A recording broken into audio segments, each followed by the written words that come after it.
रहे हैं, नियोजन नीति बनाने की बात कर रहे हैं, तो कौन सा गुनाह कर रहे हैं? और ये हम तो नहीं कह रहे हैं।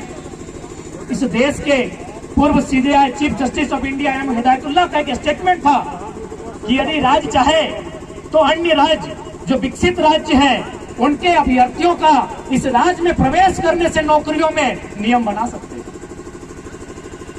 और हम स्वीकार करते हैं, चाहे बंगाल हो या बिहार हो, हमसे तेज है। बिहार सबसे ज्यादा IAS IPS देता है, बंगाल सबसे ज्यादा कंपनी कोलियरी में बाबू लोग देते हैं। हम स्वीकार करते हैं। अतः हमें अगर अधिकार मिलना चाहिए तो सबसे पहली बात, नियोजन नीति में हमारी भाषाओं का बैरियर हो, हमारी भाषाओं की प्राथमिकता होनी चाहिए। लेकिन आज जो भी पॉलिसियां लेकर आ रहे हैं, आप देखिए, स्थानीय भाषा का बैरियर खत्म।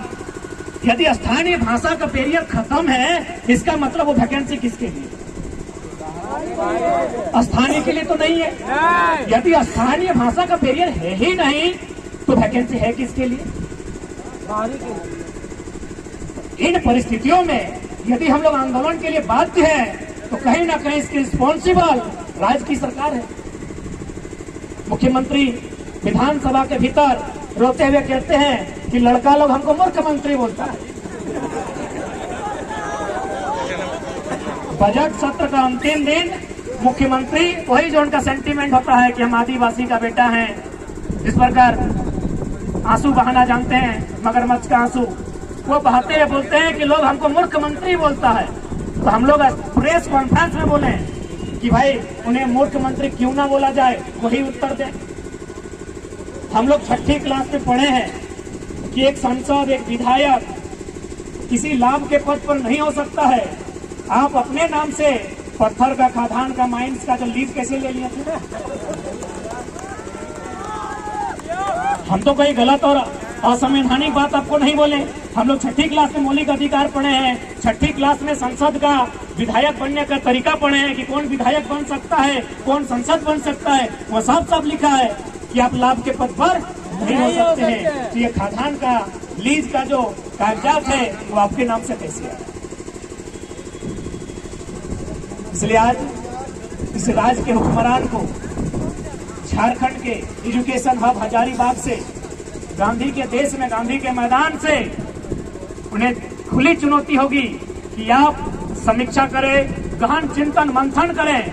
आप क्या करें हमें मालूम नहीं है, आप विधानसभा के भीतर हैं, आप क्या करें हमको मालूम। या फिर थोड़ा सा हम लोग खनन नीति पर जाते हैं। हमारे झारखंड राज्य में TCL, east coal limited, eastern coal limited, BCCL, Bharat coking coal limited और CCL यानी सेंट्रल कोल लिमिटेड है। कुल मिलाकर कोयला खोदने की 8 यूनिट हैं, जिनमें 3 यूनिट हमारे झारखंड में है। मुझे लगता है यहाँ जितने लोग हैं, आप डायरेक्ट ना सही इनडायरेक्ट रूप से आप अवगत होंगे कि झारखंड में जब कोयला खोदा जाता है तो किस प्रकार रैयत को, जिसका जमीन है, उसे मार पीट कर भगाया जाता है। कोई ना कोई आपके रिश्ते नाते में होंगे। धनबाद, बोकारो, रामगढ़, पिपरवार के क्षेत्र में कोई ना कोई आपके भुक्तभोगी होंगे। लेकिन यही मध्य प्रदेश के सिंगरौली में NCL है, जिस प्रकार हमारे यहाँ BCCL है, वहाँ NCL है, नॉर्दर्न कोल लिमिटेड, वहाँ भी कोयला खोदने का काम करती है। पता है वहाँ क्या होता है? सबसे पहले कंपनी अपना डाटा बनाती है कि जो खनन होगा वो कितने बड़े क्षेत्र में होगा, और फिर वहाँ जाके क्या करती है, जो भी लोग विस्थापित होंगे, विस्थापन होने से पहले उनको घर बना के देती है। इसी देश में, इसी भारत में NCL ये कार्य करती है और BCCL बुलडोजर लगा के हमारा घर तोड़ देती है। इसी देश में नागपुर में WCL है, वेस्टर्न कोल लिमिटेड, वहाँ भी इन्हीं कानूनों को, इन्हीं नियमों का अनुपालन किया जाता है कि यदि कोई विस्थापित होने वाला है तो पहले चिन्हित किया जाता है, डाटा कलेक्ट किया जाता है, फिर उस पर एस्टिमेट दिया जाता है और समय के भीतर उसको घर बना के दिया जाता है। लेकिन आइए झारखंड चले जाइए, दामोदर नदी के किनारे किनारे जहाँ जहाँ कोयला खदान है, 1951 में, कहीं 1962 में, कहीं 1972 में जमीन लिया गया है। आज भी लोग धक्का खा रहा है, आज भी लोग कोर्ट का चक्कर काट रहा है। क्या भाई इतना अन्याय कहीं हुआ होगा? आप पढ़ने वाले छात्र एक बार सोच के देखिए, पूरे भारतवर्ष में क्या इतना अन्याय, जो अन्याय आज झारखंड के साथ हो रहा है तो नहीं हुआ होगा? किसी देश में नर्मदा कोल लिमिटेड, वो भी सेम कानून तो समय प्रत्येक झारखंडी को यह तय करना होगा, एक ऐसा दामोदर नदी की तुलना में लहू की हमें शौक नहीं लगा है, नहीं ले सकता है कि उसका बेटा भी टीचर बनेगा। एक वीडियो गारंटी नहीं ले सकता उसका बेटा वीडियो बनेगा। फिर दरोगा साहब कहे आप रात भर से परेशान कर रहे हैं। आप एक निर्धारित समय के भीतर नीति नियम बनाइए, और नहीं तो फिर सिंहासन खाली कीजिए, जनता आती है। यदि आप सामर्थ्य नहीं रखते हैं नीति बनाने का, तो आपको अधिकार नहीं है इस देश के, इस राज्य के नौजवानों के भविष्य खेलने का।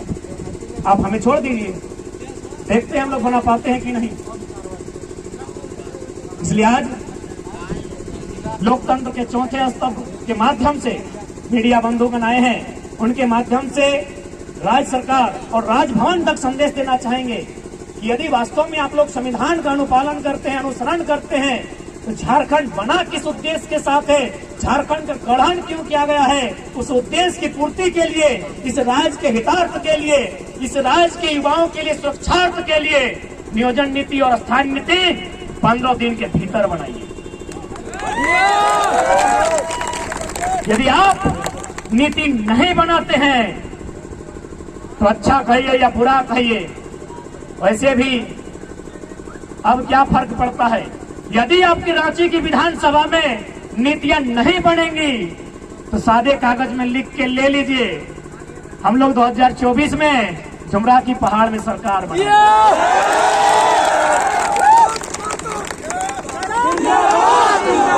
और यदि पढ़ने वाले छात्र हताशा में, निराशा में अगर इस तरह का रास्ता अगर चुन लेते हैं, तो इसकी जवाबदेही राज्य सरकार पर होगी। इसकी जवाबदेही हमारे जो कायदे कानून को संचालन करने वाले, विधि व्यवस्था को सुचारू रूप से संचालन करने वाले लोगों के ऊपर होगी कि आपने इस राज्य को कहां धकेला। आज पढ़ने वाले नौजवान अगर इस तरह की भाषा का प्रयोग करते हैं, जिन्हें पढ़ना चाहिए था, आज वे इनकलाब करने आए हैं। ये गांधी मैदान जो शांति प्रेम का संदेश देता है, जो युवाओं को प्रेम करने के लिए आकर्षित करता है, वो प्रेम करके छोड़ के इनकलाब कर रहे हैं। यानी स्पष्ट है यह राज्य बहुत बड़े संकट में। इस संकट का निवारण आज हमें और आपको करना होगा। यदि आज हम लोग इस संकट का निवारण नहीं करते हैं, तो आने वाले दिनों में इस राज्य में ऐसी ऐसी पॉलिसियां बनेंगी जिस राज्य से हमें बाहर कर दिया जाए। और ये कानून क्या उनका जिम्मा हमने लेके रखा है? आप देखिए, अब थोड़ा सा हम प्राइवेट सेक्टर में जाते हैं, या फिर थोड़ा सा हम लोग खनन नीति पर जाते हैं। हमारे झारखंड राज्य में TCL, ईस्ट